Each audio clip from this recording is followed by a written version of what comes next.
Swayam Prabha. Digital India. Educated India.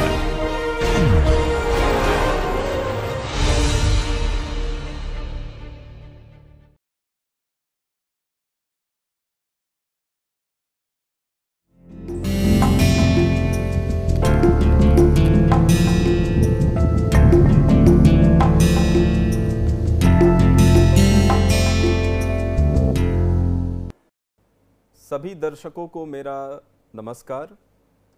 मैं आज अपने पाठ्यक्रम जिसका शीर्षक अपकृत्य विधि और उपभोक्ता संरक्षण अधिनियम 2019 है, उसके तीसरे अध्याय को लेकर आपके सामने उपस्थित हूँ।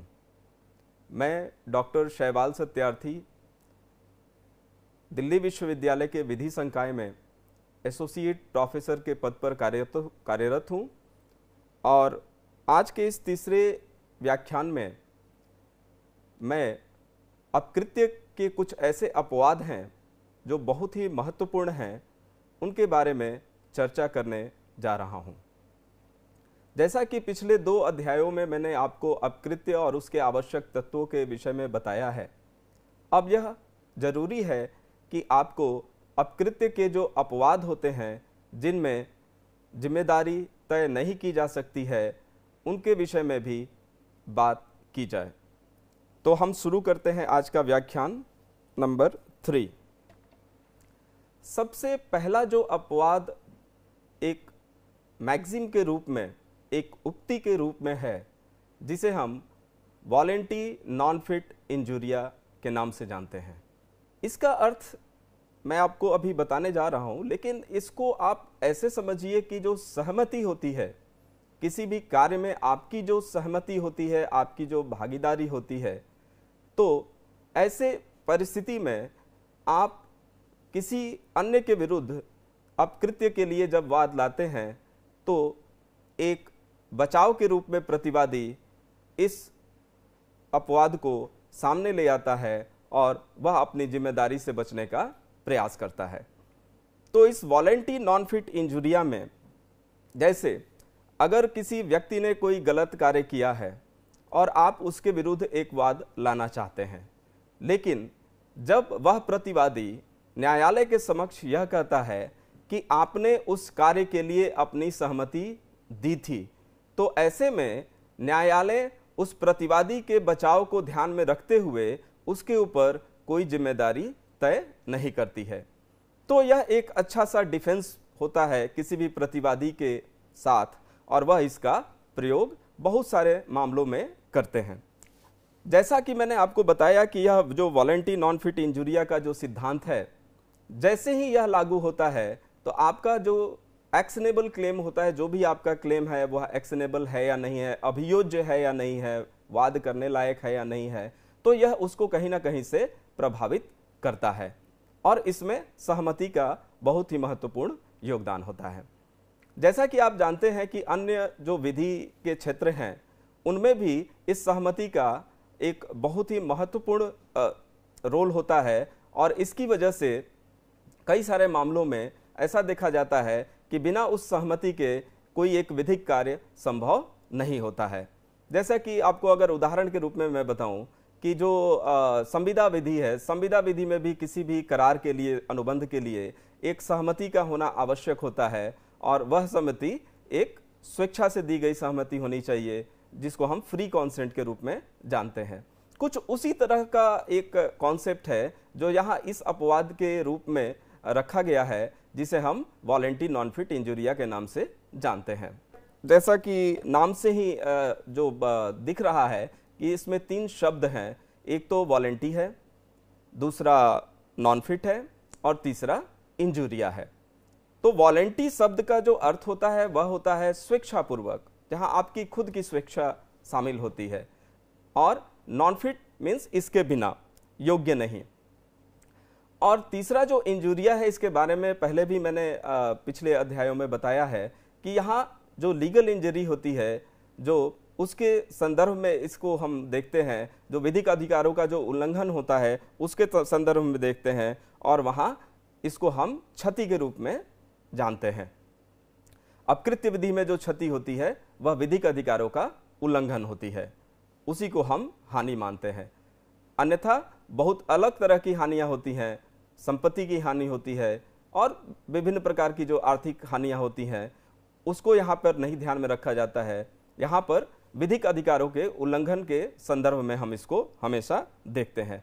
और जब हम इन तीनों को मिला देते हैं, इन तीनों शब्दों को मिला देते हैं, तब इस उक्ति का निर्माण होता है। और इस उक्ति में जो वॉलेंटी नॉन फिट इंजुरिया है, यह देखा जाता है कि स्वेच्छापूर्वक किए गए कार्य से कारित क्षति अभियोज्य अर्थात वाद योग्य नहीं होती है। तो जो भी कार्य ऐसा जो स्वेच्छा से किया गया है और उसमें जो क्षति होती है, उसके लिए कोई भी वाद स्थापित नहीं हो सकता है और आपको प्रतिकर नहीं मिल सकता है। तो यह एक बहुत ही बड़ा अपवाद है। जैसा कि मैंने पहले भी बताया है कि अपकृत्य विधि कोई संहिताबद्ध विधि तो है नहीं, तो इसमें जो न्यायालय के द्वारा निर्णय दिए गए हैं वह बहुत ही महत्वपूर्ण हो जाते हैं। और हम किसी भी विषय को न्यायालय के द्वारा दिए गए निर्णय के संदर्भ में ही और उसके आलोक में ही हम समझने का प्रयास करते हैं। तो यहाँ भी मैं आपको कुछ ऐसे निर्णय जो बहुत ही महत्वपूर्ण हैं उनके माध्यम से इस पूरे कॉन्सेप्ट को जो सूत्र है या वॉलेंटी नॉन फिट इंजुरिया, इसके बारे में समझाने का प्रयास करूंगा। जब हम सहमति की बात करते हैं, यह सहमति दो प्रकार की हो सकती है, जिसको हम बोलते हैं कि जो कॉन्सेंट है ये फ्री कॉन्सेंट होना चाहिए, और यह दो तरह से हो सकता है, तीन भी कई बार हम मानते हैं। जैसे कि एक्सप्रेस फॉर्म होता है, इम्प्लाइड फॉर्म होता है। तो एक्सप्रेस फॉर्म और इम्प्लाइड फॉर्म कई बार दोनों का मिक्सचर भी होता है, कुछ हिस्सा एक्सप्रेस फॉर्म में होता है, कुछ हिस्सा इम्प्लाइड फॉर्म में होता है। तो यह जो एक्सप्रेस फॉर्म जो अभिव्यक्त है, जो दिख रहा है सामने, और वह जो एक सहमति है, आपने जैसे बोलकर, आपने लिखकर, आपने इस प्रकार से जो सहमति दी हुई होती है, उसको हम एक्सप्रेस फॉर्म में दी गई सहमति के रूप में जानते हैं। और एक इम्प्लॉयड कॉन्सेंट होता है, जिसको हम बोलते हैं कि यह विवक्षित सहमति है। तो विवक्षित सहमति कई बार होती है कि आपने बोलकर या लिखकर अपनी सहमति नहीं दी है, यह इम्प्लाइड है। यह आपके आचरण से, आपके व्यवहार से, कई बार जैसे अगर हम चुप रहें, कई बार साइलेंट को भी, जैसे कॉन्ट्रैक्ट लॉ में साइलेंट को भी कॉन्सेंट माना जाता है किन्हीं खास परिस्थितियों में। तो कई बार आपका जो व्यवहार है, आपका जो आचरण है, उससे भी हम यह समझने का प्रयास करते हैं कि आपकी सहमति किसी एक कार्य के लिए थी या नहीं थी। तो आपको मैंने जैसा बताया कि सहमति दो प्रकार की हो सकती है, एक्सप्रेस जिसको अभिव्यक्त कहते हैं, और इम्प्लाइड जिसको विवक्षित कहते हैं। तो विवक्षित और अभिव्यक्त सहमति, इन दोनों का इसमें हम ध्यान रखते हैं। जैसे बहुत ही जरूरी है कि आपको यह जानना कि किन परिस्थितियों में हम अभिव्यक्त सहमति को देखते हैं, किन परिस्थितियों में हम विवक्षित सहमति को देखते हैं। तो बहुत सारे ऐसे उदाहरण हैं जो मैं आपके सामने रख सकता हूं, और यह उदाहरण ऐसे हो सकते हैं कि जब मैं किसी पत्र के द्वारा किसी को यह अनुमति देता हूं कि आप इस कार्य को करें, अगर उस कार्य को करने में मेरी कोई हानि है, यानी मेरे विधिक अधिकारों का कोई नुकसान है, कोई उल्लंघन है, फिर भी चूंकि मैंने लिखकर उस व्यक्ति को ऐसा कार्य करने को कहा है, तो यहाँ पर उसके विरुद्ध वाद लाने का मुझे कोई अधिकार नहीं बनता है। अगर मैंने किसी को आदेशित किया है, आदेश दिया है, जो स्पोकन वर्ड्स होते हैं, जो बोलकर जब हम किसी को आदेश करते हैं या उसको बताते हैं कि आप ये काम कर लो, और यह पता है कि जब वह व्यक्ति ऐसा काम करेगा उसमें मेरे किसी विधिक अधिकार का उल्लंघन शामिल है।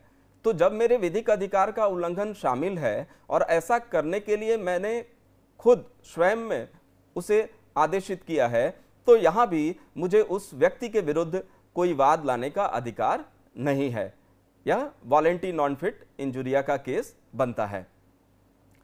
दूसरा जो विवक्षित है, इम्प्लाइड है, तो कई बार हम बोलते नहीं हैं, लेकिन हमारी सहमति इसलिए होती है कि हमने उस व्यक्ति को ऐसा कार्य करने के लिए अनुमति प्रदान की है जो हमारे कंडक्ट, हमारे व्यवहार से परिलक्षित होती है।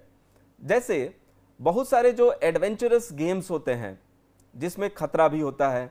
तो ऐसे एडवेंचरस गेम को देखने के लिए अगर मैंने कोई निर्णय लिया है, मैं ऐसे गेम को, ऐसे किसी खेल को मैं देखना चाहता हूं और मैं दर्शक दीर्घा के में और या मैं उस खेल में स्वयं सम्मिलित होना चाहता हूं, तो इन सभी परिस्थितियों में जैसे ही मैं उस खेल में सम्मिलित हो रहा हूं, तो उस खेल में जो भी संभावित खतरे हैं और जो भी वहां पर मेरे विधिक अधिकारों के उल्लंघन को लेकर जो भी बातें सम्मिलित हैं, उनके लिए यह माना जाएगा कि मैंने अपनी सहमति प्रदान की है। तो जैसे क्रिकेट खेलते हैं हम, और क्रिकेट खेलते हैं तो वहां भी कई बार इंजरी होने के चांसेस होते हैं, वहां पे खतरा रहता है कि हमें चोट लग सकती है। कई बार हम किसी अन्य खेल में शामिल होते हैं, कई बार हम दर्शक के रूप में सम्मिलित होते हैं, कई बार हम खिलाड़ी के रूप में सम्मिलित होते हैं। तो इन सभी परिस्थितियों में हमें पता है कि इस विशेष खेल में किस तरह के खतरे हैं और किस तरह की हानि हो सकती है, किस तरह के चोट लगने की संभावना होती है। जैसे अगर मैं क्रिकेट के खेल में मैं दर्शक दीर्घा में बैठा हूं और कोई एक बैट्समैन जो है वह छक्का लगाता है, तो यह स्वाभाविक है कि जब वो छक्का लगाएगा तो बॉल बाउंड्री के बाहर जाएगी। और कई बार हम सब देखते हैं क्रिकेट मैच में भी कि कई बार स्टेडियम के बाहर जाती है, कई बार वह बॉल दर्शक दीर्घा में भी जाती है। अगर वह बॉल दर्शक दीर्घा में गई है और वहां पर किसी एक दर्शक को उस बॉल से कोई चोट लगती है, तो स्वाभाविक है कि उस चोट के लिए, जो एक स्वाभाविक चोट है जो किसी भी दर्शक को हो सकती है, इस दर्शक ने भी अपनी सहमति दी थी जैसे ही वह एक टिकट खरीदकर उस स्टेडियम में उस मैच को देखने के लिए अपनी सहमति देता है। तो ऐसे बहुत सारे उदाहरण हो सकते हैं जिसमें यह देखा गया है कि जो विवक्षित सहमति है उसके भी मामले बनते हैं। इसी संदर्भ में एक केस के बारे में मैं आपको बताता हूं, आप इस केस को देखेंगे इस स्लाइड में। जैसे हॉल बनाम Brookland auto racing company club, ये केस है, बहुत ही महत्वपूर्ण केस है। इसके बारे में अगर मैं आपको बताऊं कि ब्रुकलैंड एक जगह है और वहां पर एक रेसिंग क्लब है, और उस रेसिंग क्लब में एक कार रेसिंग जो होती है, आप सभी जानते हैं, कार रेसिंग जिसमें बहुत ही ज़्यादा स्पीड में गाड़ियों को चलाई जाती है और लोग, बहुत ही रोमांचक होता है, लोग उसका आनंद उठाते हैं। तो यहाँ भी जो वादी है वह इस रेसिंग मैच को, जो रेसिंग था, उसको देखने के लिए एक टिकट खरीदता है और वहाँ पर वह जाकर दर्शक दीर्घा में बैठ जाता है। तो जब गाड़ियाँ रेस लगाती हैं और बहुत तेज़ी में चलती हैं, तो हम सभी ने देखा भी है जो ऑटो रेसिंग जो एडवेंचरस गेम है, जिसमें गाड़ियां कई बार पलट जाती हैं, कई बार गाड़ियों में आग लग जाती है, कई बार गाड़ियां कई छलांग लगाते हुए वह दर्शक दीर्घा में भी पहुंच जाती है। तो इस केस में भी ऐसा हुआ कि एक गाड़ी जो बहुत ज़्यादा स्पीड में थी, वह किसी कारण वह दुर्घटनाग्रस्त हुई और उस दुर्घटना के बाद वह गाड़ी दर्शक दीर्घा में जाकर गिरती है उछाल के साथ, और उसमें ये जो वादी थे वह घायल हो जाते हैं, उनको कुछ चोटें आती हैं। अब इन्होंने क्या किया कि उस जो रेसिंग क्लब जो आयोजक थे उस प्रतियोगिता के, उस रेसिंग क्लब के विरुद्ध इन्होंने एक वाद लाया। तो जब यह वाद लाए, प्रतिकर के लिए एक वाद लाया और कहा कि यह उनकी लापरवाही की वजह से ऐसा हुआ है और ऐसा जो मुझे चोट लगी है, यह मुझे विधिक हानि हुई है और मुझे इसके लिए प्रतिकर मिलना चाहिए। तो यहाँ प्रतिवादियों ने इस वॉलेंटी नॉन फिट इंजुरिया का बचाव अपने लिए रखा और न्यायालय से यह कहा कि चूंकि यह जो प्रतियोगिता है इसमें खतरे स्वाभाविक हैं और सबको पता है कि किस तरह के खतरे हैं, तो जब इसको देखने के लिए इन वादी ने जब टिकट खरीदा तो इनको पता था कि यहाँ इस तरह से घटना घट सकती है और ऐसे चोट लग सकती है। तो इनकी सहमति थी, ऐसे चोट के लिए, ऐसी हानि के लिए, ऐसी क्षति के लिए इनकी सहमति थी, और इनकी सहमति के बाद ही इनको जो चोट लगी है इसके लिए प्रतिवादियों का कोई उत्तरदायित्व नहीं बनता है। और इस जो आर्गुमेंट को कोर्ट ने एक्सेप्ट भी किया और यह माना कि हाँ, जब टिकट खरीदकर आप इस तरह के प्रतियोगिता में जाते हैं और आप वहां जब दर्शक दीर्घा में बैठे हुए हैं, तो स्वाभाविक रूप से आपकी सहमति वहां थी। और विवक्षित सहमति का यह एक बहुत ही अच्छा उदाहरण है जो इस वाद में है। लेकिन एक बहुत ही रोचक एक उक्ति है जो इसके विपरीत है और उसका भी आपको ध्यान रखना होगा, आपको समझना होगा कि जब भी हम वॉलेंटरी नॉन फिट इंजुरिया की बात करते हैं तो यहाँ हम साइलेंटली नॉन फिट इंजुरिया की बात नहीं करते हैं। यहाँ ऐसा क्या होता है कि यहाँ नॉलेज तो है, ज्ञान है कि यहाँ खतरा है, और आपको इस अंतर को समझना होगा। यह अंतर ऐसा है कि यहाँ दो बातें होती है। एक तो होता है कि आपको नॉलेज है, जिसको मैंने यहाँ के से डिनोट किया, और दूसरा है कि आपने अपना कॉन्सेंट भी दिया हुआ है, जिसको मैंने यहाँ सी से डिनोट किया। तो जहां पर नॉलेज भी है और कॉन्सेंट भी है, ऐसे वाद में, ऐसे केस में वॉलेंटरी नॉन फिट इंजुरिया का केस तो बनता है। लेकिन ऐसा कोई मामला जिसमें नॉलेज है लेकिन कॉन्सेंट नहीं है, मैंने अपनी सहमति नहीं दी है उसके लिए, हाँ मुझे पता है कि खतरा है, लेकिन इस खतरे के लिए मैंने अपनी सहमति नहीं दी है, तो ये दो तरह की चीजें होती है जिनको समझना आपके लिए बहुत ही आवश्यक है कि किन्हीं खास परिस्थितियों में जब हम काम करते हैं या हम कहीं हैं, किसी स्थान पर हैं, किसी नियोजन में हैं, कई बार ऐसा होता है कि हम बहुत सारे खतरों को जानते हैं कि हाँ ऐसे खतरे होते हैं। जैसे हम रेल में यात्रा, पता है कि हमें कि वहाँ एक्सीडेंट हो सकता है, ऐसा हो सकता है, बहुत सारे जगहों पर हमें पता रहता है कि यहाँ खतरा है, लेकिन क्या मैंने उस खतरे के लिए अपनी सहमति दी है या नहीं दी है? क्योंकि सहमति देना यहाँ स्वेच्छापूर्वक सहमति देना होता है। तो सहमति मैंने दी है, ऐसा सिर्फ मेरे आचरण, जो मेरा व्यवहार है कि मैं वहाँ उपस्थित हूँ, मैं वहाँ कार्य कर रहा हूँ, और मेरे सिर्फ इस व्यवहार की वजह से अगर ऐसा मान लिया जाता है कि मेरी जो सहमति है वह स्वेच्छापूर्व दी गई सहमति है, तो यह भी गलत होगा, यह उचित नहीं होगा। तो ऐसे में बहुत सारे मामलों में न्यायालय ने यह देखा कि क्या सिर्फ ज्ञान था, सिर्फ नॉलेज था, या वहां सहमति भी थी उस नॉलेज के साथ साथ। तो इसको हम इस उक्ति के माध्यम से भी समझते हैं, जैसा कि आप इस स्लाइड में भी देख सकते हैं, साइलेंटली नॉन फिट इंजुरिया, कि मात्र यह कि वादी को हानि का ज्ञान था, यह संकेत नहीं करता है कि उसने उसे सहन करने की भी सहमति दी है। तो वह ऐसा सहन करना चाहता है या नहीं चाहता है, क्या उसने इसकी सहमति दी है या नहीं दी है, ऐसा मानना कब कहीं से भी ठीक नहीं होगा जब उसे सिर्फ ज्ञान है।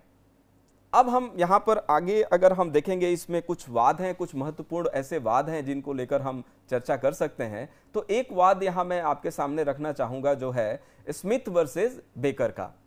यह बहुत ही महत्वपूर्ण वाद है इस साइलेंटली नॉन फिट इंजुरिया को लेकर, कि जहां पर सिर्फ ज्ञान था और यह माना गया था कि उसकी सहमति नहीं है इस तरह के जोखिम को लेने के लिए और इस तरह के खतरे को मोल लेने के लिए। हाँ, वह वहां कार्यरत जरूर था। इसमें जो वादी था उसका कहीं नियोजन था, वहां काम कर रहा था, वहां चट्टानों को काटने का काम था, जो ड्रिलिंग होती है चट्टानों में, उसका काम था, और वो ड्रिलिंग हो रही थी और वहां चट्टानों को काट काट कर एक स्थान से दूसरे स्थान पर एक क्रेन के माध्यम से ले जाया जा रहा था। वादी वहां कोई ड्रिलिंग का काम कर रहा था नीचे, और क्रेन हर बार उसके सर के ऊपर से वहां से जा रहा था, और उस क्रेन में भारी चट्टान बंधी हुई थी। तो जब वह नियोजन में था और इस तरह का कार्य लगातार हो रहा था वहां, तो उसे ज्ञान तो था कि खतरा है, क्रेन मेरे सर के ऊपर से बार बार गुजर रही है और उस क्रेन में एक भारी चट्टान बंधा हुआ है, इसकी जानकारी उसे थी।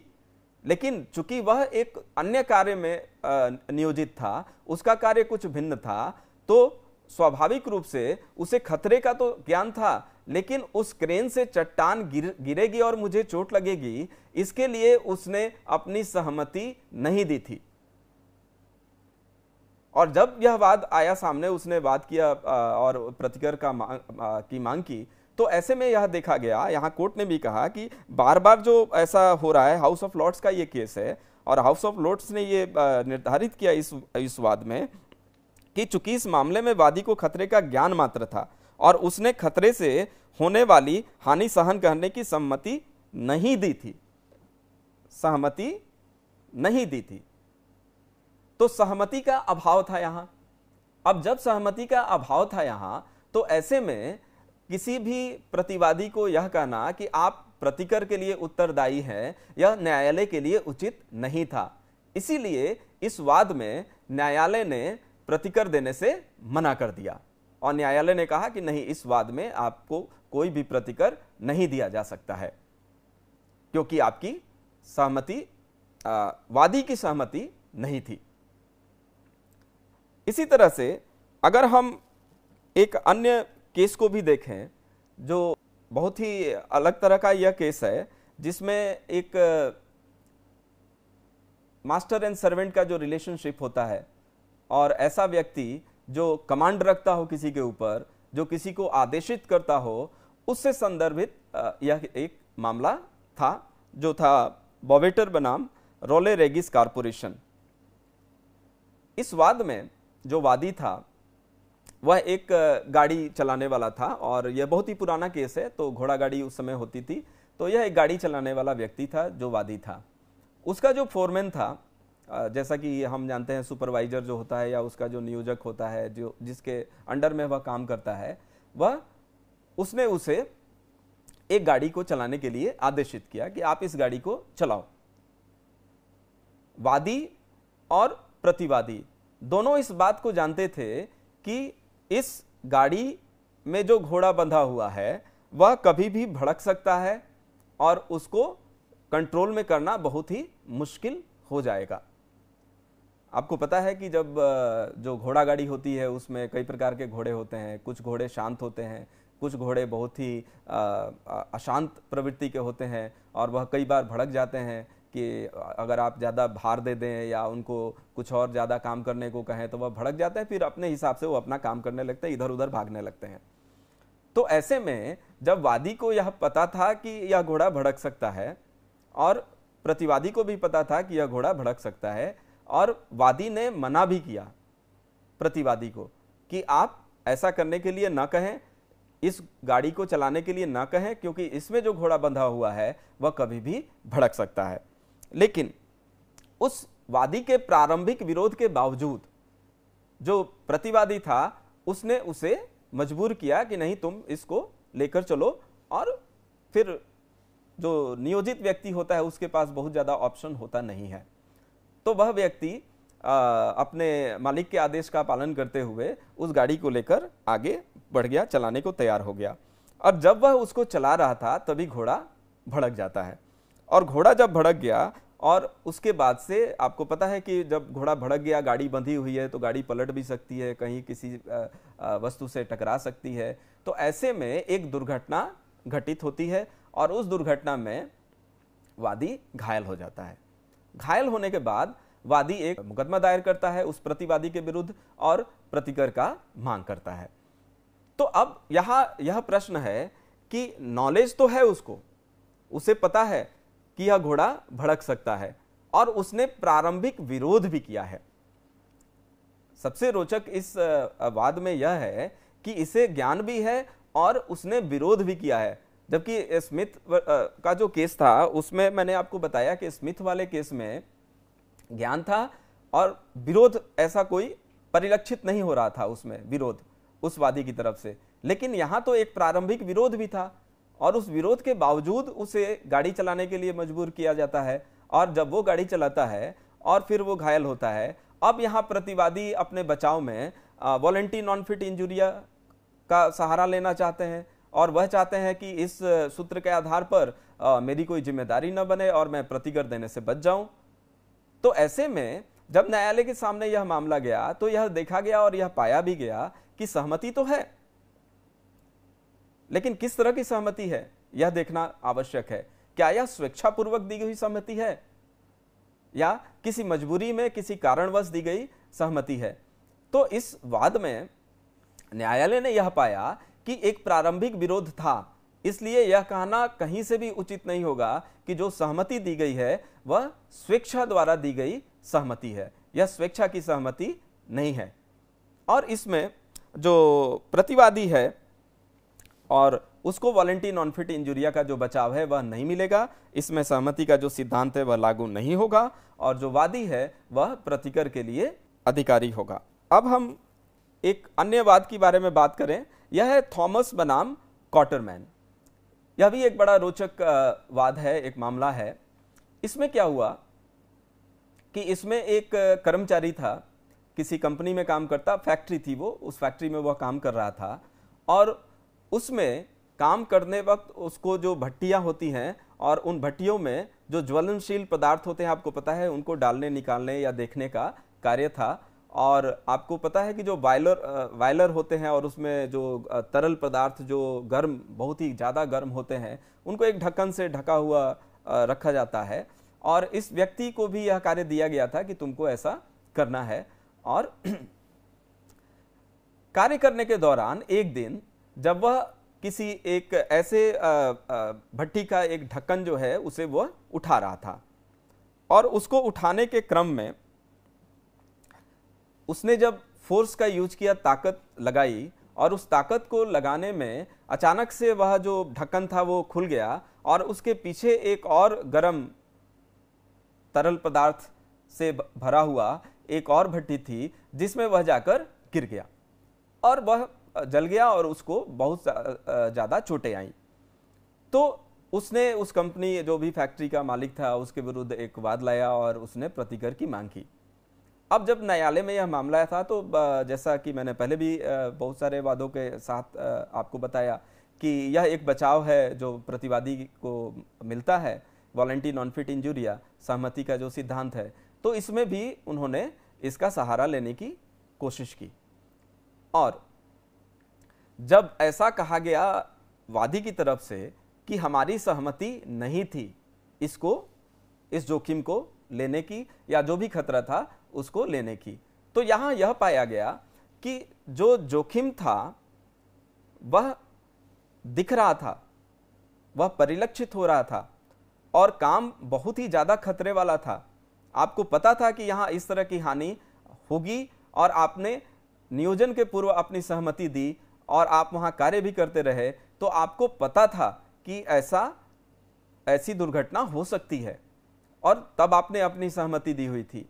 इसीलिए इस तरह के वाद में जब देखा गया कि जब खतरा स्पष्ट है और उस स्पष्ट खतरे के बाद भी आपने स्वेच्छा से उस नियोजन को स्वीकार किया, तो जब आप नियोजन को स्वीकार कर रहे थे, आपको खतरा ऐसा नहीं है कि अब इसको अगर हम कंपेयर करें स्मिथ वर्सेस बेकर के केस से, तो वहां पे क्रेन से उसको ले जाना ले आना यह हमेशा की प्रक्रिया नहीं थी। ऐसा तभी होता था जब एक चट्टान को काट लिया जाता था और वो बार बार जाता था उसके ऊपर से और यह होता था। तो खतरा जो है वह कितना स्पष्ट है यह देखना बहुत ही आवश्यक होता है। और इस वाद में ऐसा माना गया कि जब आप ज्वलनशील पदार्थों के साथ आप काम कर रहे हैं और आपको पता है कि यह ज्वलनशील पदार्थ अलग अलग भट्टियों में आपके अगल बगल रखे हुए हैं और जब आप उस ढक्कन को खोल रहे हैं तो आपको एक विशेष सावधानी अवश्य रखनी चाहिए और उस विशेष सावधानी के साथ जब आप काम करेंगे तो निश्चित रूप से आप अपने आप को बचा सकते हैं ऐसे खतरों से। तो खतरा यहाँ बिल्कुल स्पष्ट दिख रहा है कि खतरा है आपके सामने, एक बॉयलर है और उसमें गर्म तरल पदार्थ है और आप उस गर्म तरल पदार्थ के होते हुए भी जब आप उस ढक्कन को खींच रहे हैं तो आपको पता होना चाहिए कि जब यह अचानक से खुलेगा तो मैं पीछे जाकर गिर रहा हूं। इसी वजह से इसमें ऐसा निर्णय दिया गया कि आपकी सहमति थी क्योंकि खतरा बिल्कुल स्पष्ट था। एक अन्य बात जिसमें मैं आपको बताऊं कि यहाँ आप स्लाइड में भी देख सकते हैं इसको, ये इंपीरियल केमिकल इंडस्ट्रीज लिमिटेड बनाम शॉर्ट बेल, इस केस में जो भी कर्मचारी होते हैं, जो नियोजित व्यक्ति होते हैं, और जब हम उनके कर्तव्यों के बात करते हैं और उनके निर्वहन की बात करते हैं तो यहाँ यह कहा गया कि यदि कोई कर्मचारी अपने कर्तव्यों का निर्वहन करने में नियोजक द्वारा दी गई विधिक चेतावनी या हिदायतों की उपेक्षा करता है, इससे उसको क्षति पहुंचती है, तो इसे कर्मकार की सम्मति से कारित क्षति माना जाएगा। तो खतरे वाली जो जगहें होती हैं, जो कार्य होते हैं, और वहां जो नियोजित व्यक्ति होते हैं और उन नियोजित व्यक्तियों को उस खतरे के बारे में स्पष्ट जानकारी नियोक्ता के द्वारा दी गई होती है और नियोक्ता उसके साथ साथ उनको कुछ विशेष हिदायतें भी देता है, कुछ चेतावनियां भी देता है कि जब भी आप इस कार्य को करेंगे तो आप इन सब बातों का ध्यान रखेंगे और इन सब बातों को ध्यान रखने से अगर आप कार्य करते रहते हैं तब कोई समस्या नहीं है। जैसे ही आप उसका उल्लंघन करते हैं और आपको कोई क्षति होती है तो ऐसा माना जाएगा कि आपने अपनी सहमति दी है, क्योंकि नियोक्ता के द्वारा आपको पहले से ही यह बताया गया है कि यहाँ खतरा है और इस खतरे से बचने के लिए आपको क्या करना चाहिए। तो बचाव के उपाय भी आपको नियोक्ता के द्वारा बताए गए हैं। तो जब आपको यह विशेष हिदायत, विशेष चेतावनी दे दी गई है, उसके बावजूद आप उसका उल्लंघन करते हैं तो यह माना जाएगा कि आपने अपनी सहमति दी है। तो इस तरह से इस प्रकार के मामलों का निर्णय अदालतें करती हैं और देखती हैं कि आपकी सहमति किस तरह की है। क्या वहां सिर्फ ज्ञान है, क्या वहां सिर्फ साधारण सहमति है। यहां कहने का अर्थ यह है कि सहमति स्वेच्छा से दी गई है या अस्वेच्छा से दी गई है। तो वॉलेंटरी नॉन फिट इंजुरिया के केस में सहमति स्वेच्छा से दी जानी चाहिए और इसी को न्यायालय के द्वारा स्वीकार किया जाता है। अब हम आगे बढ़ते हैं अपने इस चर्चा में। अब यहाँ एक केस है, बड़ा इंटरेस्टिंग केस है, और इसमें हम देखेंगे कि कई बार क्या होता है कि अभी तक हमने देखा कि एक रिलेशनशिप है, दोनों में एक संबंध है और वहाँ कार्य हो रहा है और उसमें किस तरह से ये अपनी सहमति प्रदान करते हैं। लेकिन कई बार क्या ऐसा होता है कि जो अनजान व्यक्ति हैं, क्या उनके संदर्भ में भी हम सहमति को इसी तरह देखते हैं या किसी भिन्न तरह से देखते हैं। तो इस पर एक बहुत ही महत्वपूर्ण वाद है, बड़ा रोचक वाद है। यह है पद्मावती वर्सेस दुग्गा नायिका। और इस पद्मावती वर्सेस दुग्गा नायिका में एक जीप का चालक है और वह कहीं जा रहा है और रास्ते में उसे दो लोग मिलते हैं और वह उससे लिफ्ट की मांग करते हैं कि हमें भी जाना है, आप हमें इस स्थान तक छोड़ दीजिए।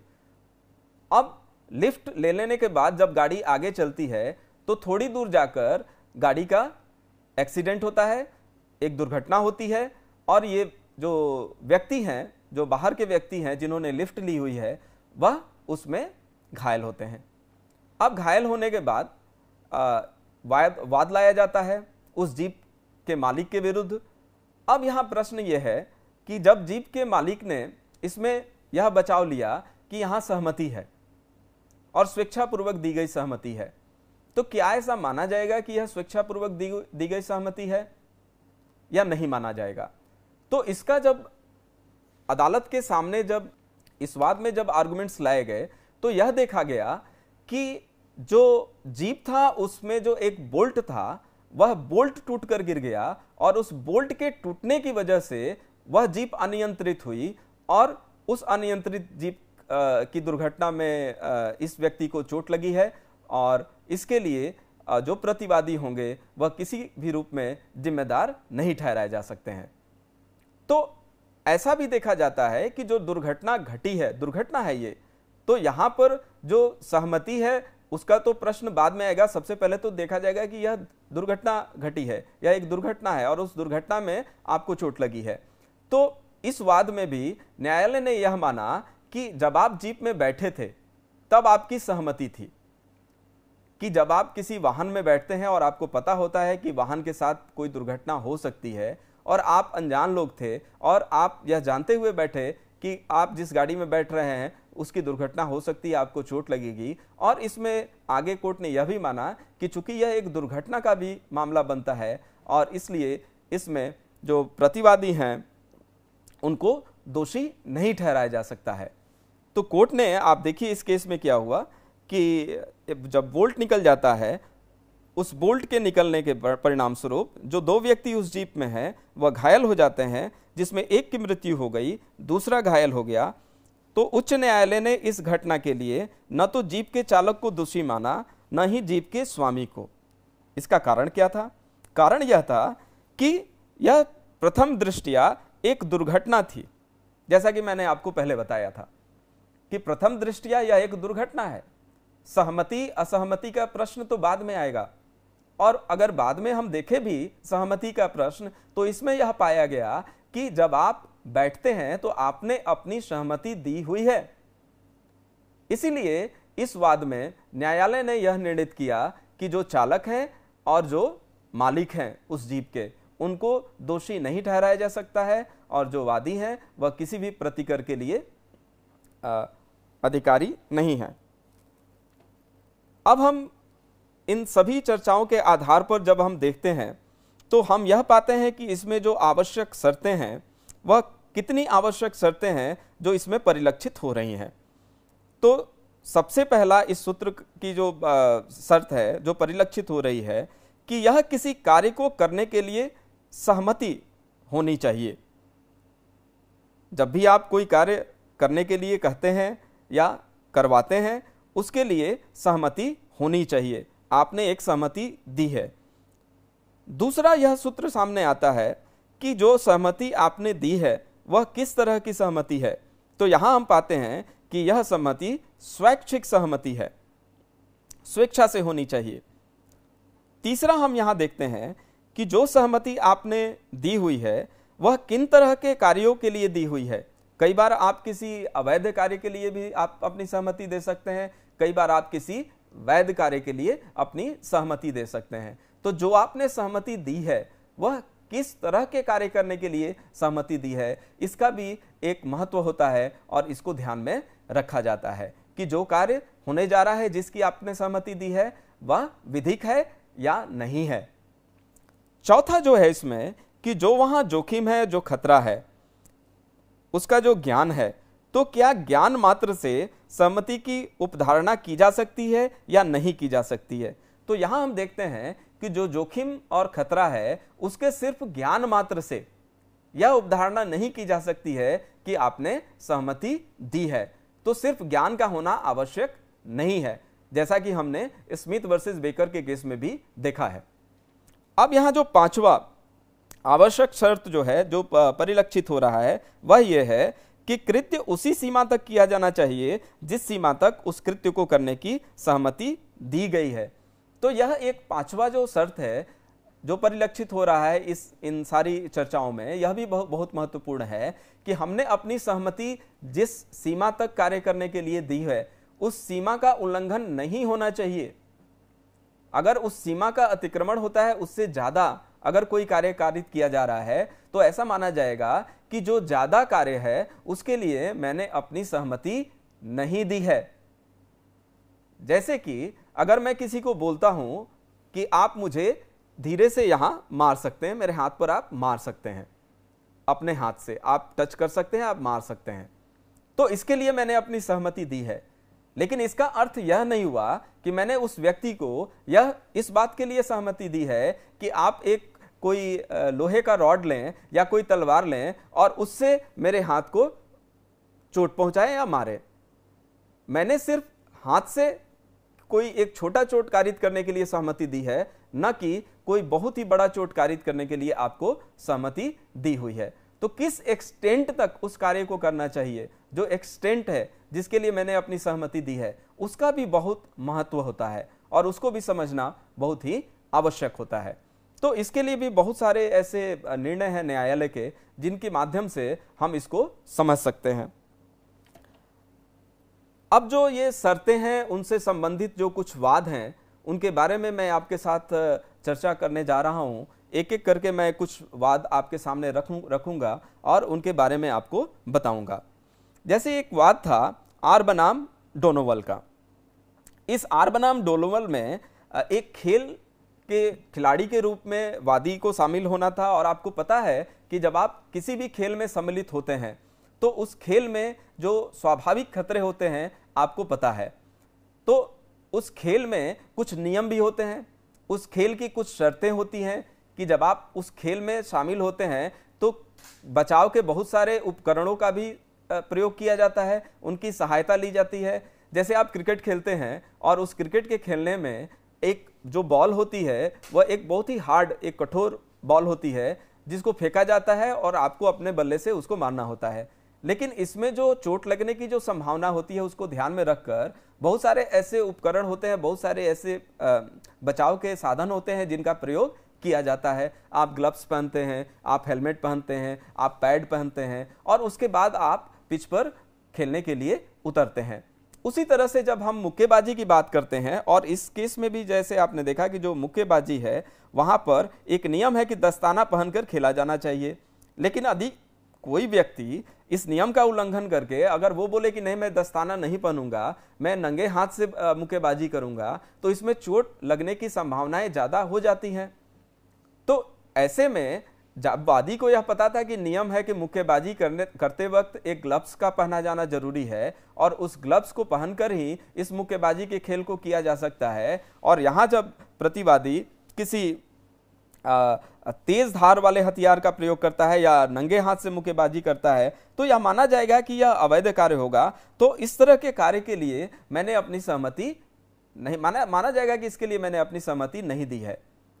तो सहमति देने का अर्थ है कि आपने किस कार्य के लिए सहमति दी है, क्या वह वैध कार्य है या अवैध कार्य है। तो वैध कार्यों के लिए जो स्वेच्छापूर्वक सहमति दी गई है उनमें इस सहमति के सिद्धांत का बचाव दिया जाता है, अन्य मामलों में इसका बचाव नहीं दिया जाता है।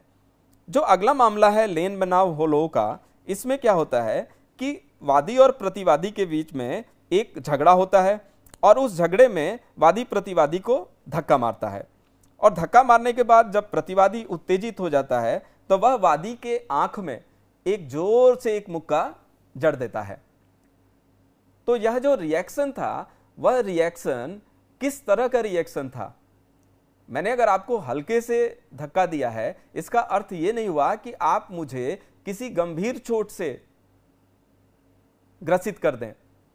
तो ऐसा भी कई बार मामला आता है कि जो एक्सटेंट होता है उसको भी समझना आवश्यक होता है कि जो सहमति दी गई है उस सहमति को किस कार्य के लिए दी गई है और वह कार्य किस सीमा तक किया जा सकता है। अगर उसके बियॉन्ड कुछ होता है तो यह स्वाभाविक है कि मैंने उसके लिए अपनी सहमति नहीं दी है, और जो कुछ भी बियॉन्ड में हुआ है और उससे जो मुझे चोटकारित हो रही है तो वह स्वाभाविक रूप से मेरी सहमति के बिना हुआ है और उसके लिए कोई भी उत्तरदायित्व निर्धारित की जा सकती है। तो यहाँ जब हम इस लेन बनाम होलो के केस में देखते हैं कि यह एक साधारण सा झगड़ा था, और इस झगड़े में जब वह धक्का मारता है और उसको उत्तेजित होकर आंख में मुक्का मार देता है, तो मुक्का मारने वाला जो कार्य है उसके लिए तो सहमति देना नहीं माना जा सकता है। कि सहमति का अगर हम यहाँ देखें भी जो स्वेच्छापूर्वक सहमति है वह हल्का फुल्का जो झगड़ा जो आपस में कई बार होता है, मित्रों के बीच में होता है कि कई बार हम आपस में झगड़ लेते हैं और कई बार मित्र आपस में छोटी मोटी नोकझोंक हो जाती है, लेकिन इसका अर्थ यह नहीं हुआ कि किसी बड़ी घटना को कारित करने के लिए मैंने अपनी सहमति दी है।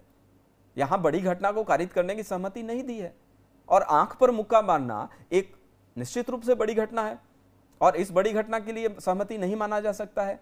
ऐसा ही निर्धारित किया गया न्यायालय के द्वारा भी।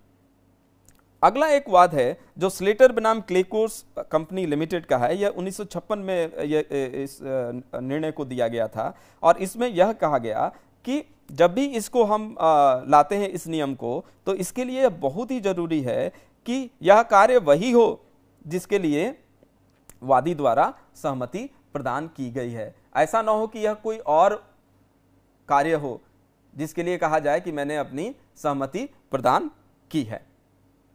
और ये बहुत ही अच्छा एक रोचक ये केस है जिसमें ऐसा न्यायालय ने निर्णित किया था और कहा था कि नहीं भाई, जो कार्य होना चाहिए जिसके लिए सहमति दी गई है वही कार्य होना चाहिए, किसी और कार्य के लिए मेरी सहमति नहीं मानी जानी चाहिए। अब हम आगे बढ़ते हैं इसमें और हम देखते हैं कि जो इसकी कुछ परिसीमाएं हैं। कोई भी जब अपवाद होता है, एक नियम होता है, उसका अपवाद होता है, तो उस अपवाद की कुछ परिसीमाएं होती हैं जो लिमिटेशंस के नाम से जानी जाती है। क्या लिमिटेशंस है?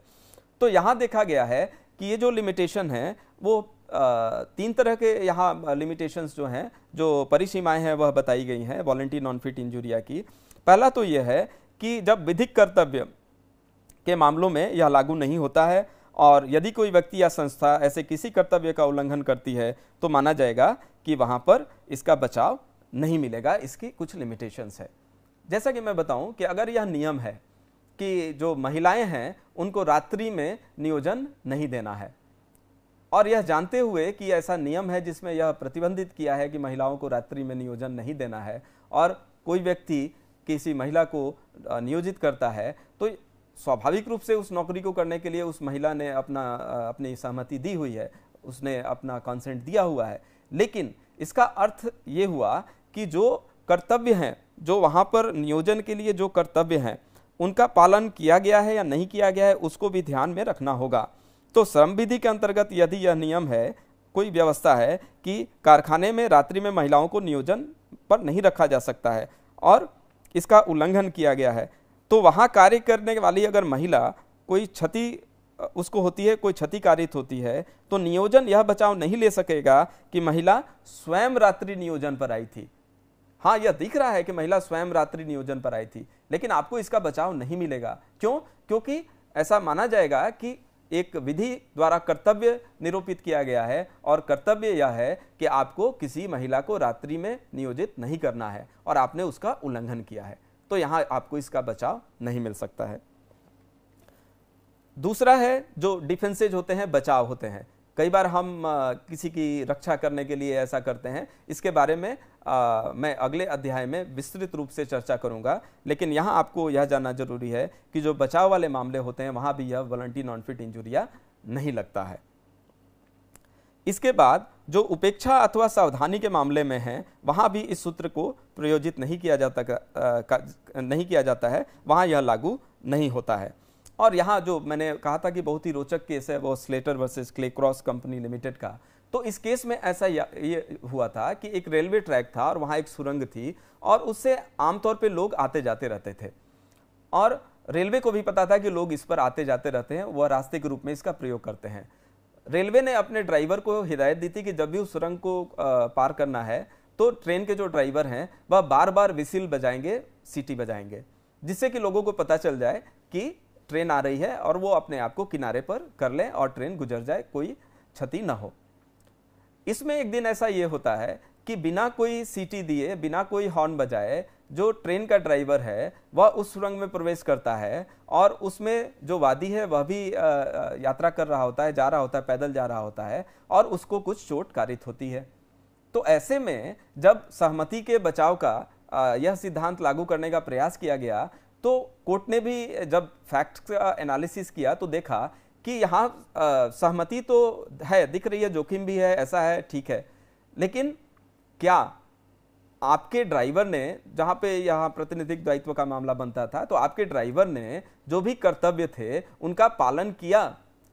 क्या यह उपेक्षा का मामला तो नहीं है, नेग्लिजेंस का मामला तो नहीं है?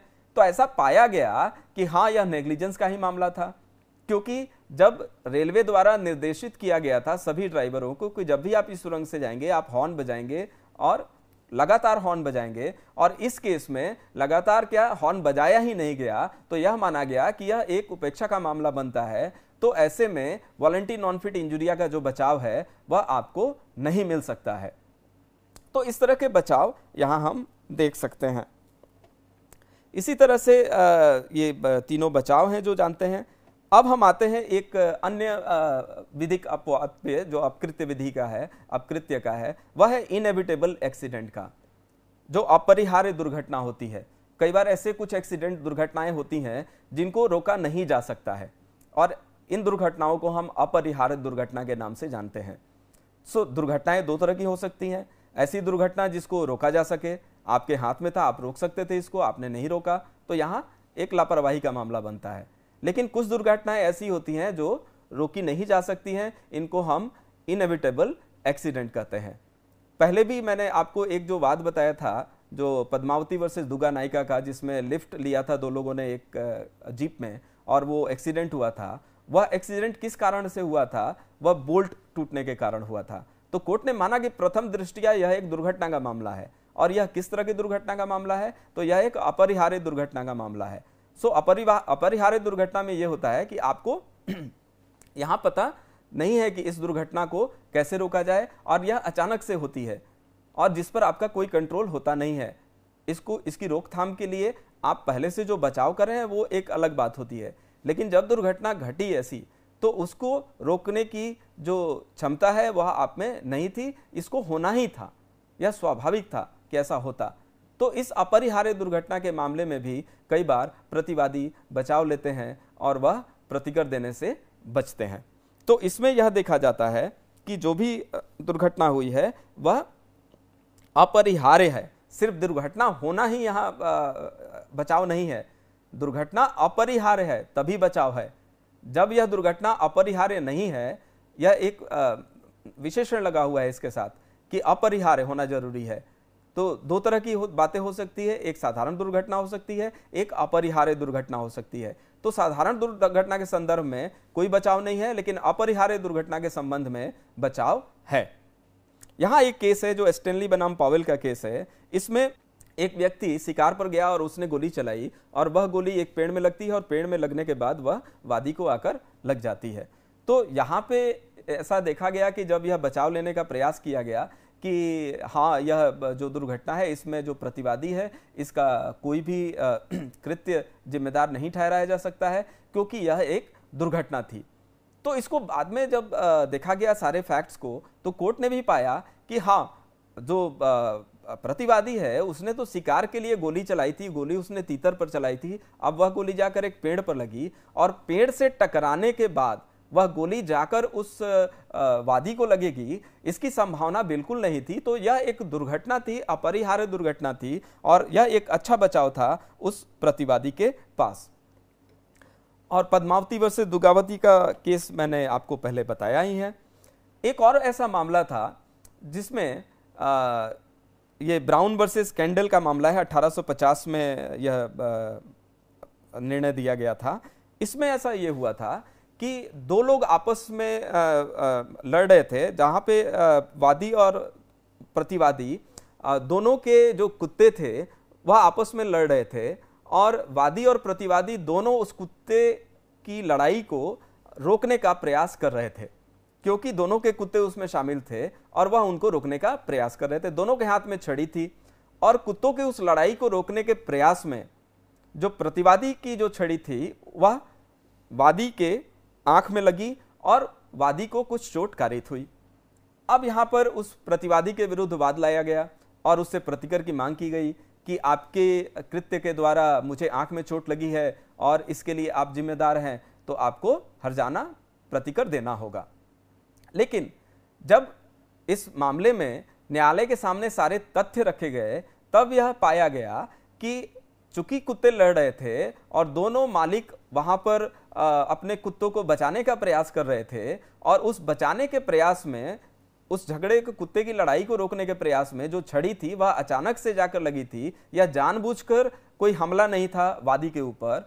तो इसलिए ऐसा माना गया कि इसमें जो यह एकमात्र दुर्घटना थी, अपरिहार्य दुर्घटना थी, इसलिए प्रतिवादी को जिम्मेदार नहीं ठहराया जा सकता है।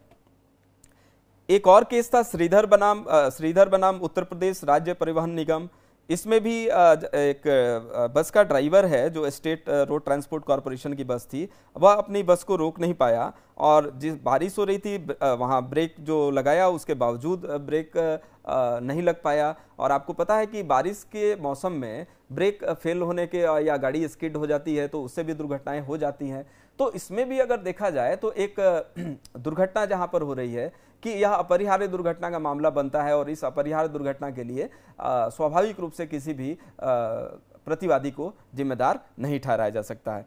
इसी तरह Assam state cooperative federation limited के केस में एक मकान मालिक है और एक किराएदार है, और उसको बताया गया था कि कुछ तारें हैं जो खराब हैं और उन तारों को बदलना चाहिए, और इसको ठीक कराने का कोई प्रयास नहीं किया जाता है। एक दिन उन तारों में खराबी के कारण मकान में अचानक से आग लग जाती है।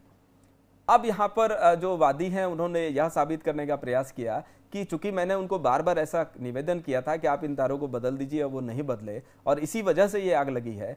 तो तथ्यों के आधार पर ऐसा पाया गया कि नहीं, यह एक अपरिहार्य दुर्घटना थी, न कि कोई लापरवाही उस मकान मालिक की तरफ से, और इस अपरिहार्य दुर्घटना के लिए उसको कोई भी प्रतिकर देने के लिए उत्तरदायी नहीं ठहराया जा सकता है।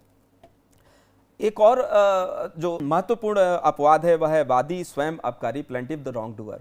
तो कई मामलों में ऐसा होता है कि जो प्लेंटिफ होता है उसने स्वयं ही कोई अपराध किया, कोई गलत काम किया हुआ है, या वह भी उसमें रॉन्ग डूअर है। तो यहाँ पर एक बहुत ही महत्वपूर्ण उक्ति है जिसके बारे में आपको जानना जरूरी है, एक्स टर्पी कॉजा नॉन ऑडिटर एक्सियो। सो एक्स टर्पी कॉजा नॉन ऑडिटर एक्सियो का अर्थ यह होता है कि जब आप स्वयं ही गलत किए हैं तो आपको कोई भी उपचार लेने के लिए अधिकार नहीं बनता है। तो इसमें क्या है कि आप स्वयं ही अपकारी है, आपने स्वयं ही अपकृत्य किया है, आपने स्वयं ही एक गैर कानूनी काम किया है, तो इसलिए आपको प्रतिकर लेने का कोई भी अधिकार नहीं है। जैसे कि बर्ड बनाम होलब्रुक का एक केस था, इसमें क्या हुआ कि एक जो व्यक्ति है वह किसी के क्षेत्र में ट्रेसपास करता है, अतिचार का ये केस था। लेकिन यहाँ सबसे महत्वपूर्ण बात यह है कि अतिचार वह करता है, वह रॉन्ग डूअर है, लेकिन वहाँ नोटिस नहीं था। तो चूंकि वहाँ नोटिस नहीं था, इसलिए यह माना गया कि यह प्लेंटिफ द रॉन्ग डूअर का केस नहीं बनता है, ऐसा बचाव आपको नहीं मिलेगा। आपको वहाँ कम से कम एक नोटिस देना था, क्योंकि अपने क्षेत्र में एक स्प्रिंग गन लगाई हुई है जिससे खतरा हो सकता है। तो सिर्फ वह अतिचारी है, इस आधार पर उसको कोई प्रतिकर न मिले, ऐसा नहीं निर्णय दिया जा सकता है। एक दूसरा मामला ऐसा था कि पिट्स बनाम हंट का, जिसमें ऐसा कहा गया था कि एक व्यक्ति था जिसकी उम्र 18 साल थी, वह समझ सकता था, और 16 साल के एक व्यक्ति को बार बार उकसा रहा है कि तुम गाड़ी तेज चलाओ, तेज चलाओ, तेज चलाओ। और उस प्रोत्साहन में जब गाड़ी तेज चलाई जाती है, दुर्घटना होती है, तो आपको प्रतिकर मांगने का अधिकार नहीं है, क्योंकि इस दुर्घटना के लिए आप उत्तरदायी हैं। आपने ही उसको बार बार प्रेरित किया कि गाड़ी को ज़्यादा तेज चलाओ। तो इस तरह से हम देखते हैं कि बहुत सारे जो अपवाद हैं, उन अपवादों के माध्यम से भी जो प्रतिवादी हैं वो अपना बचाव करते हैं। तो आज के इस व्याख्यान में बस इतना ही। आप सभी का धन्यवाद।